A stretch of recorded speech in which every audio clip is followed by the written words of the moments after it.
नमस्ते दोस्तों, मैं हूं सिंटू प्रसाद। सिंटू टॉक्स में आप सभी का स्वागत है। आज हम बात करने जा रहे हैं भारत में कोरोना वायरस से भी सबसे खतरनाक संक्रमण का, जो है रेप। दिन पर दिन भारत में इस कदर बढ़ रहा है जिसे रोकने की क्षमता भी धीरे धीरे खत्म हो जा रही है।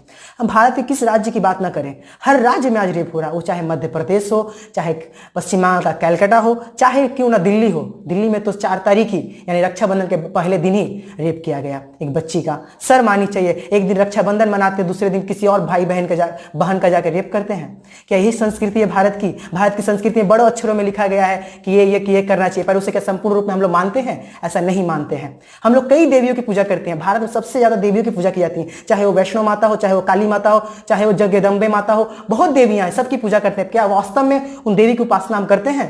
क्या देवी की उपासना करना ही बस इतना ही समाप्त हो जाता है? असलियत में देवी की वासना को मन में बसाना है, स्त्रियों का इज्जत करना है, पर यह भारत में दिन पे दिन लुप्त होते जा रही है। पर मैं क्या करूं? मैं कुछ नहीं कर सकता, इसमें गवर्नमेंट कुछ कर रही है। पर मैं आज इस वीडियो बनाना चाहता था इसलिए काश मेरी बात को कोई सुनकर मैं जो कहना चाहता हूं वो कोई समझ पाए। तो इसे रोके कैसे? इसे रोकने के लिए क्या करना चाहिए? सबसे पहले इसे रोकने के लिए हमारे घर से शुरुआत करना चाहिए। अगर हम शुरुआत करेंगे तब करेंगे। अगर हमें शर्मिंदगी महसूस होगी कि नहीं हम ये नहीं करेंगे, तो ये कोई नहीं कर पाएगा। क्योंकि अगर एक हाथ उठता है तो एक हाथ के साथ 100 हाथ उठता है। अगर आपका एक हाथ नहीं उठेगा तो कोई हाथ नहीं उठाएगा। इसलिए पहला पांव आप घर से बाहर निकालिए। इसलिए रोकने का सबसे ज्यादा जरूरत है। अभी सरकार ने, गवर्नमेंट ने, भारत की गवर्नमेंट ने 2020 जो एजुकेशन पॉलिसी निकाली, उसमें सबसे पहले सेक्स एजुकेशन देना बहुत जरूरी था। क्योंकि अभी के युग में सबसे ज्यादा सेक्स एजुकेशन की जरूरत पड़ रही है। क्यों हम लोग शर्मिंदा महसूस करते हैं सेक्स से? भारत की पॉपुलेशन को देखे हैं, 130 करोड़ भारत की पॉपुलेशन, उसमें सेक्स करने में तो कोई दिक्कत नहीं होता किसी को, सेक्स करने में किसी को कोई प्रॉब्लम नहीं है। सेक्स की बात को लेकर क्यों प्रॉब्लम है? अगर आप गांव में जाएं, गांव में भी अगर किसी को सेक्स बोलने से प्रॉब्लम है, क्यों?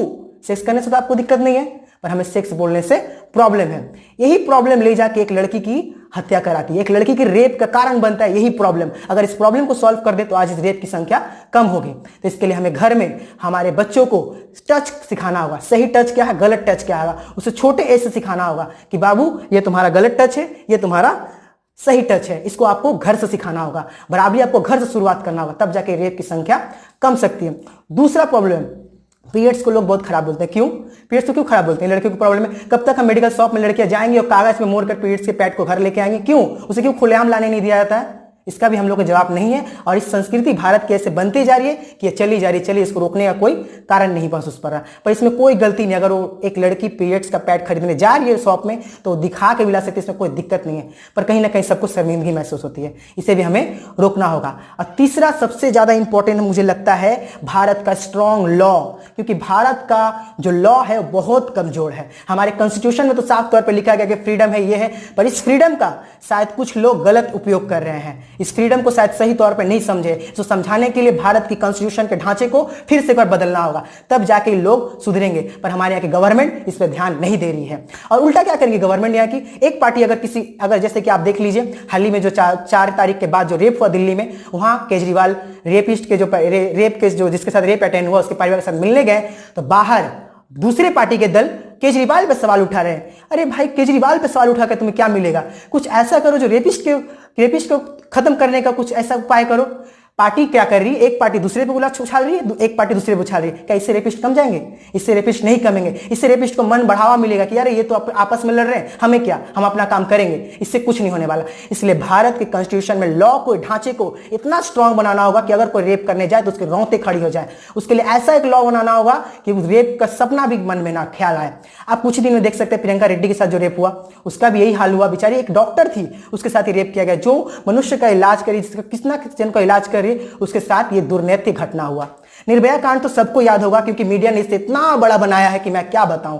इसे मीडिया बहुत दिखाई है कि इतना बड़ा बनाकर दिखाई है निर्भया कांड को। और उस जो फांसी पे 7 साल के बाद फांसी पे झूला, जिन्होंने निर्भया का रेप किया था, 7 साल लगे निर्भया को मरे हुए, 7 साल हो चुके हैं। उसकी मां को खुशी हुई कि उसका जो बेटी का जो रेप किया उसको सजा मिला। मैं खुश होता तब जब निर्भया को खुशी होती कि मेरा जो रेप किया है उसे सजा दी गई। पर कॉन्स्टिट्यूशन हमारे यहाँ की इतनी स्लो है कि 7 साल लग गया उसे निर्णय देते देते, जब तक तो निर्भया की डेट भी कर गई। तो क्या, किसको सजा, किसको खुशी मिली? किसी को नहीं मिली। हमें खुशी मिलकर कुछ नहीं होगा।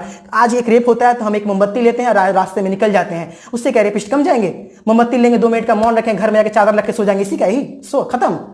इससे ज्यादा कुछ नहीं होने वाला है। तो रेपिस्ट को रोकने के लिए सबसे पहले हमें आना होगा। आज मैं इतना बक रहा हूं इसलिए कि मेरे घर में भी माँ बहनें हैं, मेरे भी दोस्त के घर में माँ बहनें हैं, उसके साथ कल ये घटना ना घटित हो जो आज दिल्ली में मध्य प्रदेश के बाप ने जो किया है वो ना हो। इसलिए तो भारत में रेप विक्टिम के लिए फास्ट ट्रैक कोर्ट बनाएगा जिसमें उन्हें जल्द से जल्द न्याय दिया जाए। पर यहाँ की भी जस्टिस बहुत स्लो है क्योंकि यहाँ भी अभी भी 6 लाख केसेस पेंडिंग पड़े। इसका कारण यह है कि यहाँ की जजों की नियुक्ति बहुत कम है और साथ ही साथ भारत में फॉरेंसिक लैब की भी कमी है। पर इन इंपॉर्टेंट टॉपिक पे भारत की गवर्नमेंट ध्यान नहीं देती क्योंकि यहाँ सबसे ज्यादा मनोरंजन को प्यार किया जाता है और साथ ही साथ जिस टॉपिक में टीआरपी है उसे ध्यान दिया जाता है। मैं कोई एक्सपर्ट नहीं हूं, मैं अकेले इस बात को कहकर नहीं सुधार सकता जब तक आप और हम मिलकर इसको प्रॉब्लम को नहीं सुधारेंगे।